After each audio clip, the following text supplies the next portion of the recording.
Okay, last lecture में हमने probability chapter शुरू किया था 1.1, जिसमें मैंने आपको समझाया था सैंपल स्पेस कैसे ढूंढते हैं।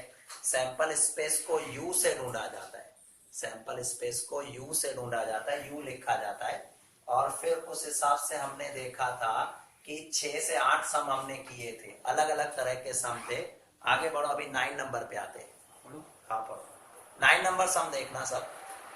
Two numbers are selected at a random from the first 5 natural numbers.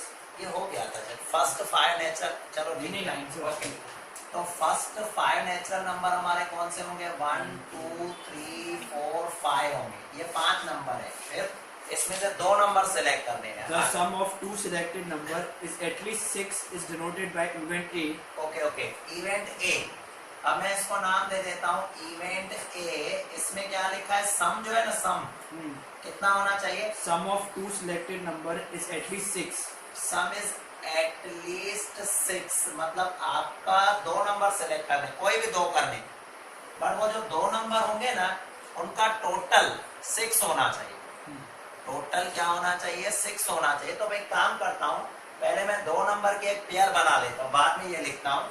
तो 2 नंबर की पहले कुछ भी नहीं कहा गया होगा। सपोज आपको ऐसा कहा है 5 नेचुरल नंबर और उसमें से 2 नंबर सेलेक्ट करने, टोटल ये होना चाहिए, वो कुछ भी नहीं कहा गया है। तो पहले उसका सैंपल स्पेस क्या आता? देखो 1 2 1 3 1 4 1 5, फिर 2 3 2 4 2 5, नेक्स्ट आएगा 3 4 3 5 और लास्ट आएगा 4 5। ये आपका एक तरह का सैंपल स्पेस बन सकता है। ये आपकी पॉसिबिलिटी बन सकती है जिसमें आप 2 नंबर सेलेक्ट कर सकते हो। कुछ भी टोटल वोटल का मैंने नहीं कहा, सिंपल। अगर आपसे मैं कहूँ ऐसा एक सैम हमने ऊपर सम किया, 5 नेचुरल नंबर है, उनमें से 2 नंबर सेलेक्ट करने हैं, अगर इतना ही कहा तो ये हो गया। अब मुझसे इवेंट ए पूछा है, मतलब अलग अलग चीजें पूछी है कि इवेंट ए में क्या पूछा है कि उनका सम कितना होना चाहिए? 6, एटलीस्ट 6। वर्ड यूज किया सम एटलीस्ट 6। अब यहाँ पर सम एटलीस्ट 6 मतलब इनमें से वो नंबर लेने हैं जिनका सम 6 आ रहा। तो देखो ये 2 4 एक तो लेंगे, अच्छा 1 5 लेंगे पहले। अच्छा एटलीस्ट 6, एटलीस्ट 6 का मतलब होता है कम से कम 6, कम से कम 6, ज्यादा भी हो सकता है, 6 तो आना चाहिए, ठीक है। मतलब आपका टोटल 6 या 6 से ज्यादा वो ले सकते हैं। तो अभी ये 1 5 ले लिया मैंने, 2 4 फिर 2 3 भी ले सकते हैं। सर 5 होगा ना? अच्छा 2 3 5 होगा सर। हाँ 2 4 2 4 के बाद 2 5 ले सकते हैं, 3 4 3 4 ले सकते हैं, 3 5 और यहाँ से 3 5 ले सकते हैं 2 5 और 4 5 ले सकते हैं। ये ऐसे नंबर है जिनका टोटल कम से कम 6 आएगा, कम से कम, एटलीस्ट 6 मतलब कम से कम 6। चले एटलीस्ट 6 मतलब आप तो 7 का कौन सा नहीं लिया? मैंने लिया है ना, 2 5 7। फिर इसके बाद 3 4 7 3 5 8 8 भी लिया, 9 भी लिया। देखो इसमें से देखो ये टोटल देख, इसमें से 1 2 का टोटल 3 है, 2 3 1 3 का 4 है, ये 5 है, इसका टोटल 6 है तो ये ले लिया। इसका टोटल 5 है, नहीं लिया, इसका 6 है, लिया, इसको भी लिया। 2 5 3 4 2 5 7 3 4 7 3 5 8 4 5 9 हो गए। ये सारे टोटल मैंने ले लिए, आया जान में। चलो इसके बाद क्या है? And the sum of two selected number is even is denoted by event B. Event B, sum of 2 selected number Is is even. Even. अब ये यहाँ पर सम जो होना चाहिए इवन होना चाहिए। इवन का मतलब होता है 2 हो चलेगा, 4 हो चलेगा, 6 8 10 12, मतलब आपको ऐसे नंबर लेने हैं जिनका सम इवन हो।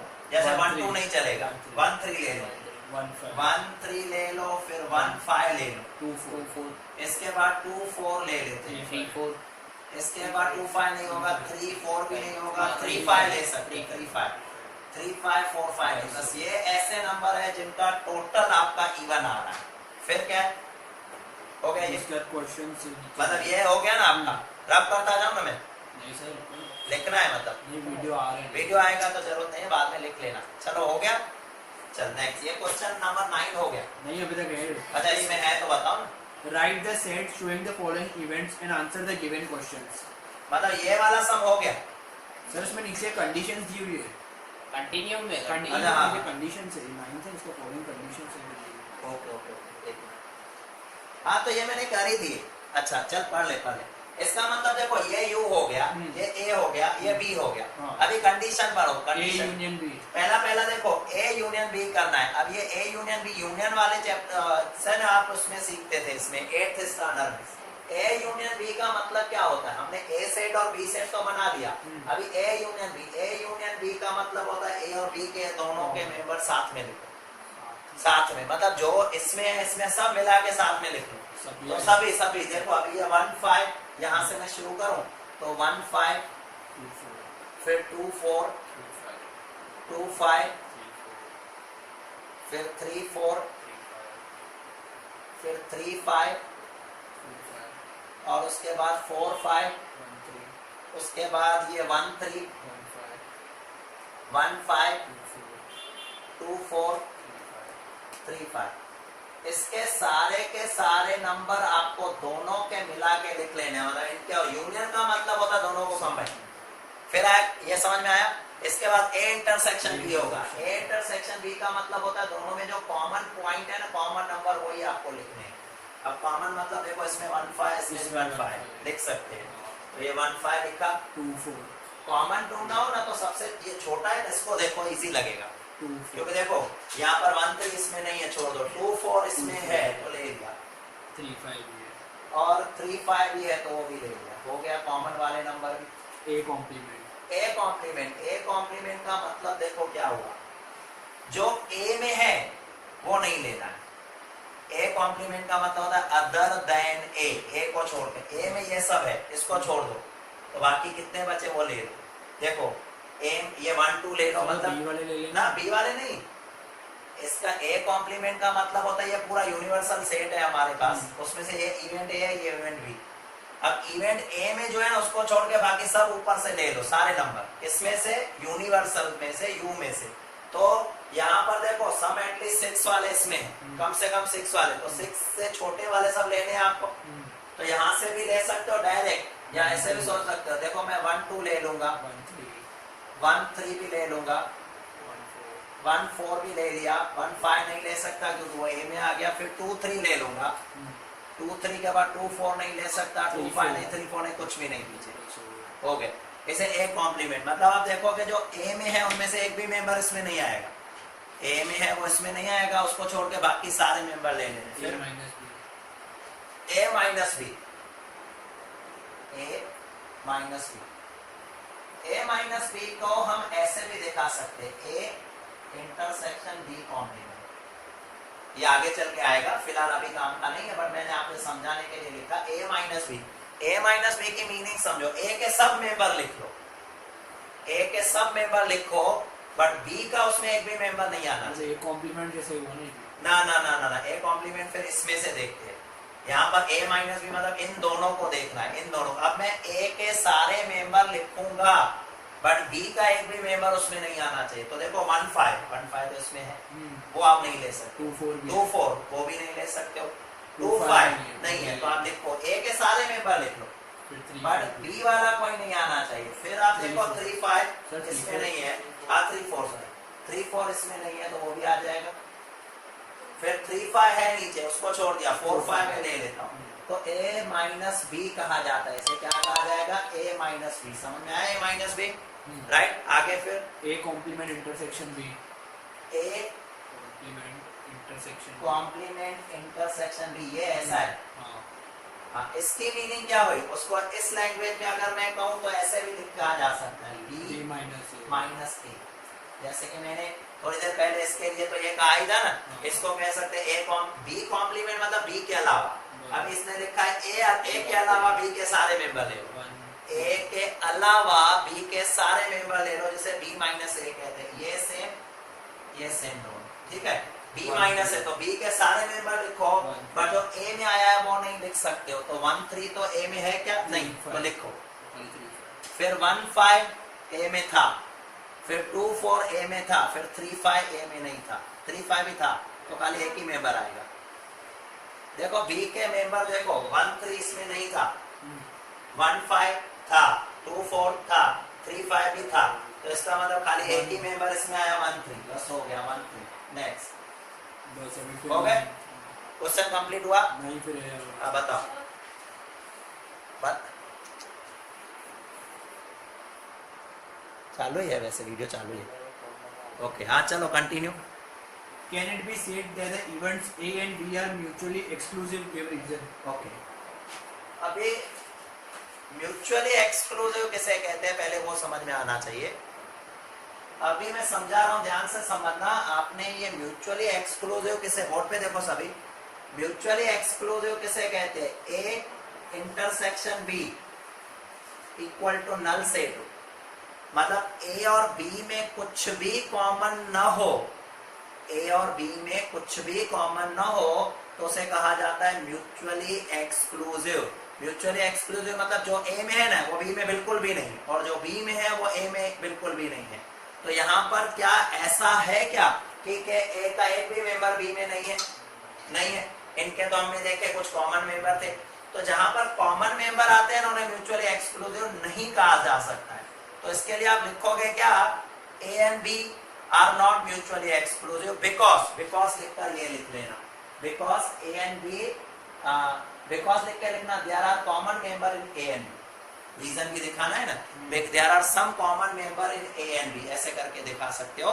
या तो मुझे लिखना हो तो because A intersection B is not equal to null set, ऐसे लिख सकते हो। ये सबसे बेटर, वो टेक्निकल लैंग्वेज जिसे कहते हैं ना बुक की। तो आप पहले ये सब लिख लो, फिर लिखोगे आपसे क्वेश्चन क्या पूछा है, क्या ए और बी एक्सक्लूसिव है, म्यूचुअली एक्सक्लूसिव है, तो आप ऐसे लिखोगे no A and B are not mutually exclusive because A intersection B is not equal to null set, not equal to null set. ये आपके लिए बेटर होगा, इस तरह का लिखना है। और हाँ नॉट इक्वल टू, ये इक्वल टू नहीं है ना म्यूचुअली। ये देखो अगर ये नल सेट होता, नल सेट होता तो ये म्यूचुअली एक्सक्लूसिव हो जाते, बट ये नल सेट नहीं है, उसके लिए म्यूचुअली एक्सक्लूसिव नहीं है।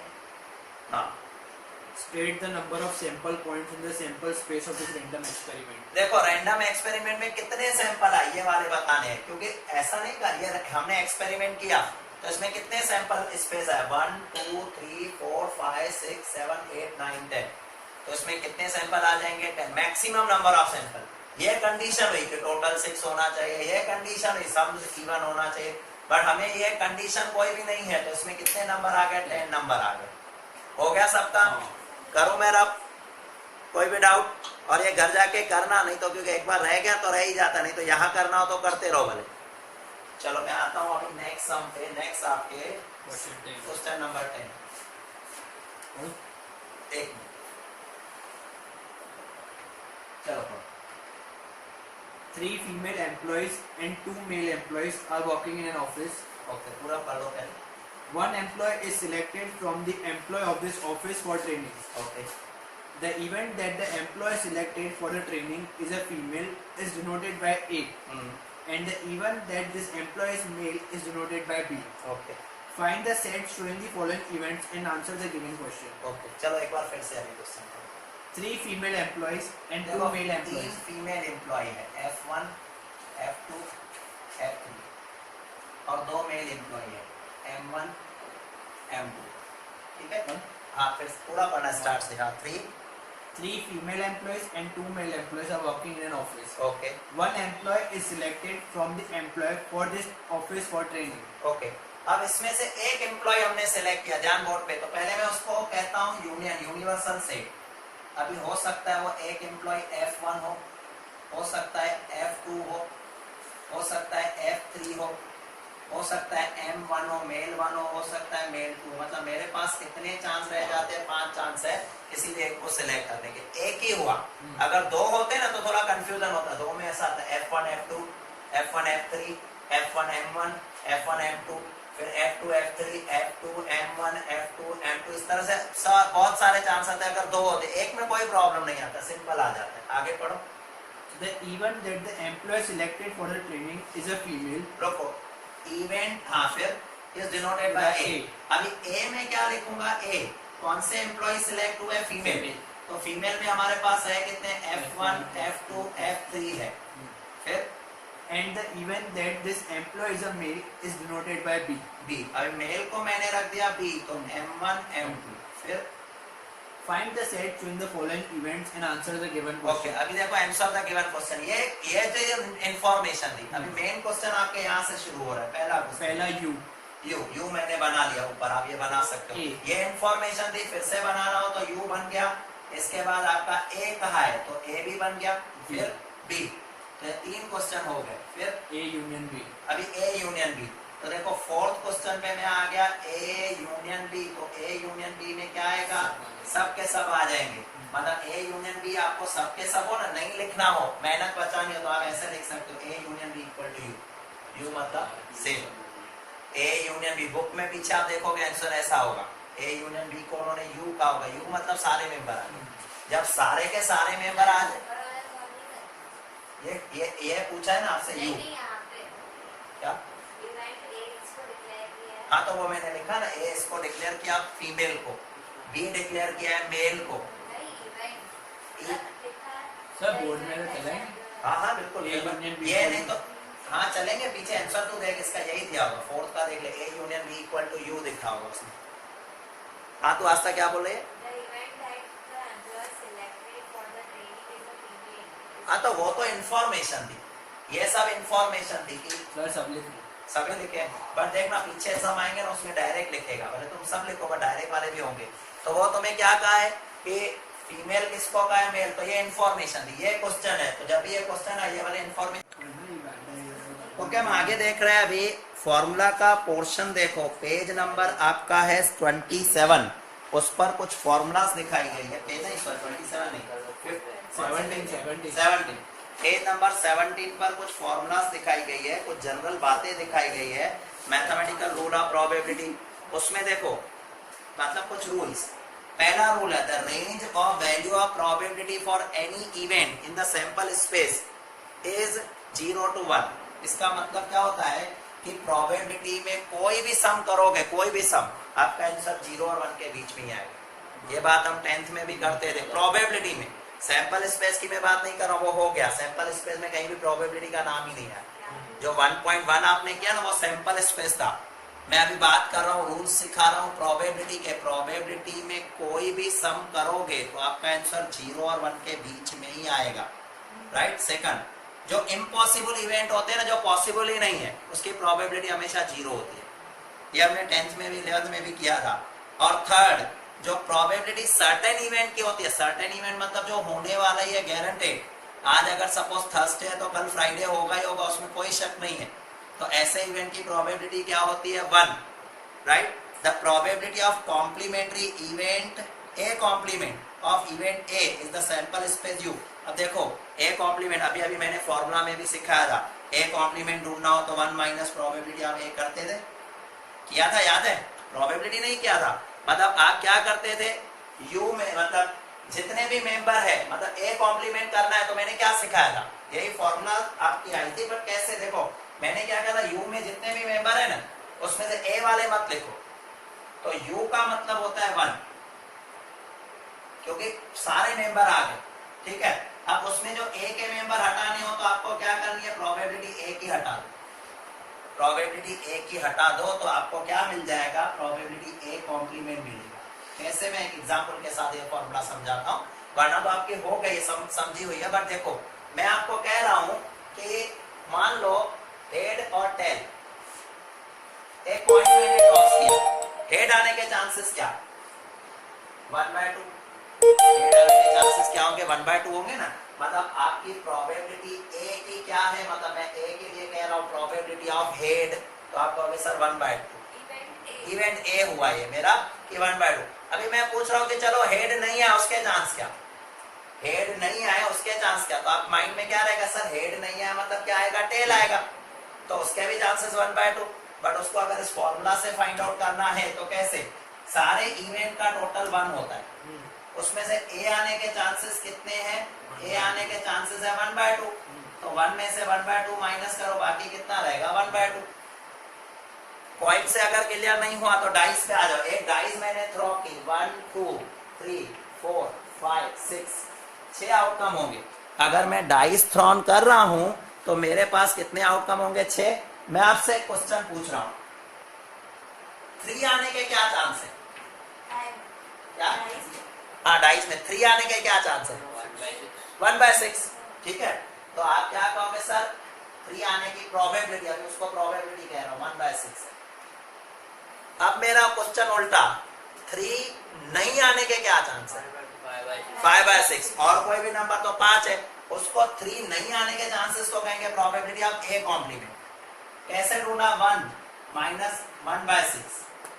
तो एडमिशन चैप्टर में मैंने सिखाया था रिटायरमेंट में 6 में से 1 माइनस कर देना, सीधे आंसर आ जाएगा 5/6 आ गया। तो इसे कहते हैं ए कॉम्प्लीमेंट। ए कॉम्प्लीमेंट मतलब जो ए है ना उसको छोड़ दो, बाकी तो ए तो क्या था? 3 आने के चांस है, उसको छोड़ दो तो बाकी कितने रहे? 5। तो 5/6 वो 1 माइनस प्रोबेबिलिटी ऑफ